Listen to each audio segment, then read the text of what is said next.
الصبح بدا من طلعته.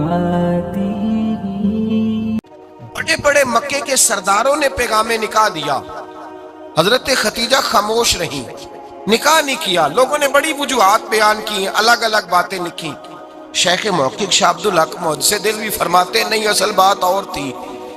عرب کے اندر سال کے بعد عورتوں کا ایک میلہ لگتا تھا خانہ کعبہ کے پاس، صرف عورتیں اکٹھی ہوتی تھی، میلہ لگا ہوا تھا۔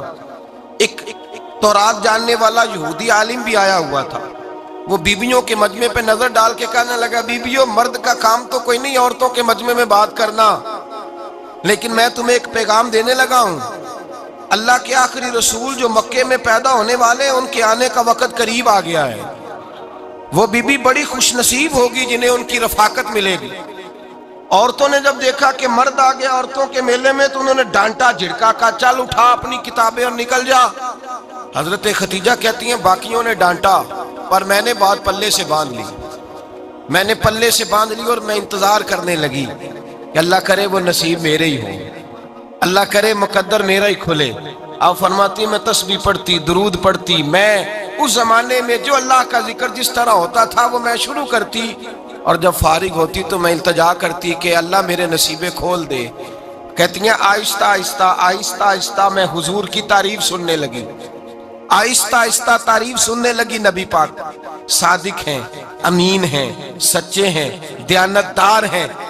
اس برے اور میلے معاشرے میں بھی وہ سب سے اعلیٰ بھی ہیں اور سب سے اجلے بھی ہیں، وہ سب سے پاکیزہ ہیں۔ میں سننے لگی تعارف، آہستہ آہستہ میں ان کی گرویدہ ہونے لگی۔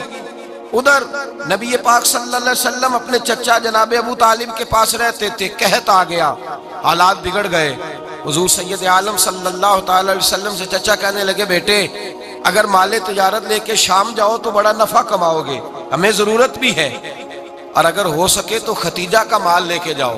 نبی پاک نے کہا چچا میں نہیں کہوں گا کسی سے جا کے، میں نہیں کہتا کسی سے جا کے، جو میرے نصیب میں ہوگا میرا رب خود عطا فرمائے گا، میں نہیں کہوں گا۔ مصطفیٰ نے تو نہیں کہا۔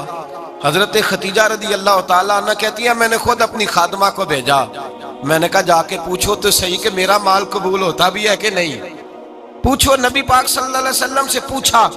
حضرت خدیجہ کی خواہش ہے کہ آپ مال لے کے جائیں، حضور نے قبول کر لیا۔ جناب خدیجہ الکبریٰ رضی اللہ تعالیٰ عنہ کے غلام تھے، میسرہ ان کا نام تھا۔ جناب خدیجہ نے ان کو ساتھ بھیجا، فرمایا تین باتیں ارشاد فرمائی۔ ایک تو فرمایا سارا رستہ غور سے دیکھنا میرے نبی کے ساتھ کیا معاملات درپیش ہوتے ہیں۔ ابھی اعلان نبوت نہیں کیا، فرمایا ذرا غور کرنا، میرے مصطفیٰ کا مطالعہ کرنا، اور مجھے واپس آ کے سبق سنانا۔ وہ جو تم نے چہرہ بددعا کی تلاوت کی ہو ذرا مجھے واپس آ کے سنانا۔ جنہاں نے دل بر جانی ڈٹھا ہو اکھیاں ہی تک لیاں، تو ملے ہوں تے ساجن ملیا ہوں ناسا لگ پئیاں، ذرا جا کے نا تلاوت کرنا اور مجھے دکھ۔ اور دوسرا فرمایا تم میرے غلام ہو تو مصطفیٰ کے بھی غلام بن کے رہنا، میں سنتی ہوں کہ کردار کے، افکار کے، نظریات کی عظمت کے بلند و بالا، وہ جیسے کہیں ویسے کرنا۔ اور تیسری حضرت خدیجہ نے نصیحت فرمائی، فرمایا محمد ابن عبداللہ صلی اللہ علیہ وسلم کی رائے سے اختلاف نہ کرنا۔ یہ چلتے ہوئے معاہدہ کیا، جو وہ کہہ دے سو کر جانا۔ غلام کہتے ہیں میں ساتھ گیا، باتیں میں نے سن لی، لیکن جب سفر شروع ہوا نا، ابھی چند منزلیں طے ہوئی تھی، میں نے کہا خدیجہ آپ نے کیا نصیحت کرنی تھی، ان کے ساتھ جو رہے گا وہ ان کا غلام ہی بن جائے گا، ان کے ساتھ جو رہے گا۔ تو اجے میرا محبوب نہیں ڈٹھا جن ویکھ کے چن شرماوے، جے رکھے ہاتھ پھلاں وچ ہاتھ نال پھلا رل جاوے، تے ادھی راتی چن چڑھ جاندے جدوں جلوہ فرماوے۔ مایا جو بھی ساتھ رہتا غلام ہو جاتا۔ میسرہ کہتے میں گیا، تجارت شروع ہوئی۔ کہتے ہیں نبی پاک صلی اللہ علیہ وسلم جب منڈی میں پہنچے تو لوگ قسمیں اٹھا اٹھا کے مال بیچ رہے تھے۔ اللہ کے محبوب جب گئے نا تجارت کرنے، تو ایک آدمی کہنے لگا چلو معاذ اللہ بتوں کے نام تھے لات و منات، کہنے لگا لات کی، عزا کی، منات کی قسم اٹھاؤ۔ تو نبی پاک فرمانے لگے ان کی قسم اٹھاؤں جن کا میں نام لینا بھی پسند نہیں کرتا۔ ابھی اعلان نبوت نہیں کیا، اور فرمایا ویسے بھی میں قسم دے کے مال نہیں بیچتا، خریدنا ہے تو خریدو، نہیں خریدنا تو نہ خریدو۔